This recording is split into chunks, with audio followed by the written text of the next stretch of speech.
Hello നമസ്കാരം. ഏകദേശം 12 മണിക്കൂർ വിറകടുപ്പിലിരുന്ന് കുക്ക് ചെയ്ത നല്ല ആട്ടിൻകാല് സൂപ്പാണ് ഞാൻ നിങ്ങൾക്കിന്നിവിടെ പരിചയപ്പെടുത്തി തരുന്നത്. ആടിൻ്റെ പാർട്സ് എടുക്കുക, അത് നല്ലവണ്ണം കഴുകിയെടുക്കുക.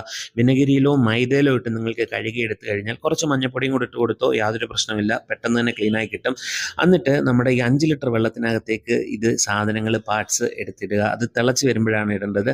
അതേപോലെ എല്ലും ഒന്ന് ചതച്ചിട്ട് കഴിഞ്ഞാൽ വളരെ എസൻസ് ഇറങ്ങാൻ നല്ലതായിരിക്കും. അതേപോലെ ഇതിൻ്റെ മസാല വളരെ സിമ്പിളാണ്. ഇഞ്ചിയും പച്ചമല്ലിയും കുരുമുളകും കൂടെ ഇട്ട് വെളുത്തുള്ളിയും കൂടി ഇടുക. എന്നിട്ട് നല്ലവണ്ണം ചതച്ച് എടുത്ത് കഴിഞ്ഞ് ഇതൊരു തുണിയിൽ കെട്ടുക. തുണിയിൽ പഴയ അമ്മമാർ കെട്ടുന്നൊരു സ്റ്റൈലാണ്. അങ്ങനെ കെട്ടുമ്പോൾ ഇതിനകത്തുനിന്ന് എസൻസ് മാത്രമേ വരത്തുള്ളൂ. ഇതിൻ്റെ ചണ്ടിയൊന്നും പിന്നെ നമുക്ക് കടിക്കത്തില്ല. അപ്പോൾ അങ്ങനൊരു ഗുണമുണ്ട്. അപ്പോൾ നിങ്ങളും തീർച്ചയായിട്ടും ഇതേപോലെ കെട്ടി തന്നെ ഇടുക. അതാകുമ്പം പെട്ടെന്ന് തന്നെ ഇതിനകത്തുനിന്ന് എസൻസും ഇറങ്ങും. അതേപോലെ നമ്മൾ ഒരു രാത്രി മൊത്തവും ഏകദേശം 12 മണിക്കൂറുമാണ് കുക്ക് ചെയ്യേണ്ടത്. ഒരു 4 മണിക്കൂർ കഴിയുമ്പോഴത്തേക്ക് മഞ്ഞൾപ്പൊടി ഇട്ട് ഇളക്കി ഇത് ഓവർനൈറ്റ് വെക്കുക. ഓവർനൈറ്റ് വെച്ച് നമ്മൾ രാവിലെ ഒരു 6-7 മണിയൊക്കെ ആകുമ്പോഴത്തേക്ക് എഴുന്നേറ്റ് കഴിയുമ്പോഴത്തേക്ക് ഇതിനകത്ത് ചെറിയ ചൂട് കാണും. അതേപോലെ നമ്മുടെ സാധനം സെറ്റാവും. പക്ഷെ എന്നാലും നമ്മൾ ഒന്നുകൂടെ 1 മണിക്കൂറും കൂടെ ഞാനത് പറ്റിച്ചെടുക്കും. അതാകുമ്പം കറക്റ്റ് കൊളാജനൊക്കെ വെളിയിൽ വരാൻ ഉപകാരമാകും.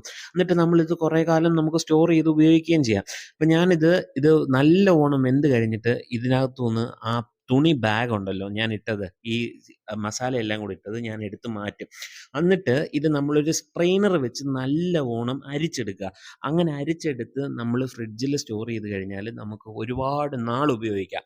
അപ്പോൾ ഇത് നമുക്ക് കൊളാജനൊക്കെ കുറവുള്ളവർക്ക്, ജോയിൻ്റ് പ്രശ്നമൊക്കെ ഉള്ളവർക്ക് നല്ലൊരു ഐറ്റമാണ് കുടിക്കാൻ. അതേപോലെ മഴക്കാലത്തും നമുക്ക് സൂപ്പറായിട്ട് നമ്മുടെ ഹെൽത്തിന് വേണ്ടുന്ന കാര്യങ്ങൾ അടങ്ങിയ ഒരു സൂപ്പ് വേണമെന്നുണ്ടെങ്കിൽ ആട്ടിൻകാല് സൂപ്പോ അല്ലെങ്കിൽ ബീഫിൻ്റെ ആണെങ്കിലും നിങ്ങൾക്ക് ഉപയോഗിക്കാം. എന്നിട്ട് ഇതേപോലെ കുറച്ച് നാരങ്ങയും കൂടെ പിഴിഞ്ഞ് മഴയുള്ള സമയത്തും തണുപ്പത്തൊക്കെ കുടിക്കാൻ നല്ല രസമാണ്. അപ്പം നമ്മുടെ ചാനൽ ഇഷ്ടപ്പെട്ട് കഴിഞ്ഞാൽ തീർച്ചയായിട്ടും ലൈക്ക് ചെയ്യുക, ഷെയർ